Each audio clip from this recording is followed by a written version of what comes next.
Meena park, निसर्गरम्य वेंगुर्ल्यात तुमच्या हक्काचं घर. Garden, jogging track, lift, CCTV यांसारख्या अनेक सुविधा.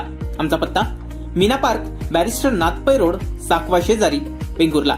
संपर्क 9769 किंवा 7083 89 48 57.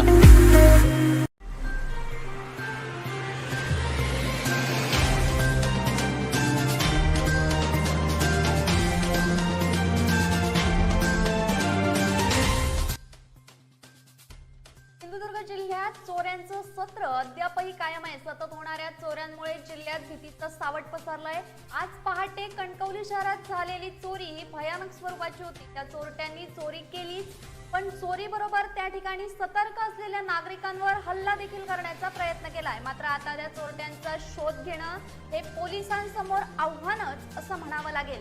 कारण आजपर्यंत जिल्ह्यात अनेक चोऱ्या झाल्या आहेत, मात्र काही चोऱ्यांमधले चोरटे हे अद्याप जेरबंद देखील झालेले नाहीयेत. त्यामुळे चोऱ्यांचं सत्र अद्यापही सुरू आहे. याबाबत सविस्तर वृत्त असं की कणकवली शहरातील मराठा मंडळ रोडवर असलेल्या क्रिस्टल रेसिडेन्सी तब्बल 10 फ्लॅट एकाच वेळी शनिवारी पहाटेच्या सुमारास फोडून चोरट्यांनी चोरी केली आहे.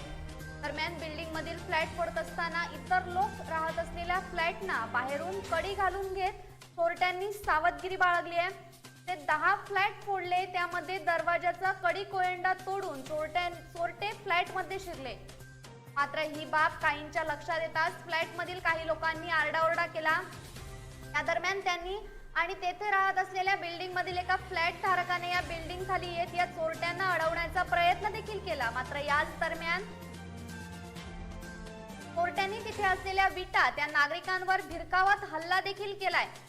तसंच ते चोरटे पळून जात असताना त्यांना अडवण्याचा प्रयत्न तेथील नागरिकांनी केला असता चोरट्यांच्या हातात असलेली कटावणी घेऊन हल्ला करण्याचा त्यांनी प्रयत्न केल्याची माहिती स्थानिकांनी दिली आहे. दरम्यान ज्या ठिकाणी फ्लॅट फोडले गेले त्या ठिकाणी अनेक उर्वरित फ्लॅटना बाहेरून कडी लावली होती. जे फ्लॅट फोडले त्यामध्ये रहिवासी आत नसल्यानं बंद फ्लॅट घेरून चोरट्यांनी हा डल्ला मारलाय. मात्र ज्यावेळी चोरट्यांना प्रतिकार करण्यास काही पुढे सरसावले तेव्हा त्यांनी हल्ला करण्यासाठी केलेला प्रयत्न ही बाब गंभीर असून याबाबत तात्काळ उपाययोजना होणे गरजेचे आहे. तसंच हे चोरटे पळून जात असताना सीसीटीव्ही मध्ये कैद देखील झालेत. ही चोरी करत असताना 3 चोरटे होते असं तेथील नागरिकांचं म्हणणं आहे. पोलिसांनी घटनास्थळी भेट दिली असून याबाबतची अधिक माहिती पोलीस घेत आहेत. पोलिसांकडून संबंधित फ्लॅट मालकांना संपर्क सुरू असून अधिक तपास पोलीस करतायत. सिंधुदुर्ग जिल्ह्यातील चोऱ्यांचं सत्र हे अद्यापही सुरूच आहे. सतत होणाऱ्या चोऱ्यांमुळे जिल्ह्यात भीतीचं सावट पसरलंय. आज पहाटे कणकवली शहरात झालेली चोरी ही भयानक स्वरूपाची होती. त्या चोरट्यांनी चोरी केलीच, पण चोरी बरोबर त्या ठिकाणी सतर्क असलेल्या नागरिकांवर हल्ला देखील करण्याचा प्रयत्न केलाय. मात्र आता त्या चोरट्यांचा शोध घेणं हे पोलिसांसमोर आव्हानच असं म्हणावं लागेल. कारण आजपर्यंत जिल्ह्यात अनेक चोऱ्या झाल्या आहेत, मात्र त्या चोऱ्यांमधले काही चोरटे अद्यापही जेरबंद झालेले नाहीयेत. त्यामुळे चोऱ्यांचं सत्र अद्यापही जिल्ह्यात सुरूच आहे.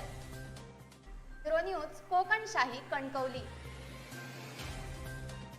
असे नवनवीन व्हिडिओ पाहण्यासाठी कोकणशाहीचं यूट्यूब चॅनल सबस्क्राईब करा व बेल बटन प्रेस करा. तसेच फेसबुक पेज लाईक करा आणि इंस्टाग्राम पेज व ट्विटर पेजला फॉलो करायला विसरू नका.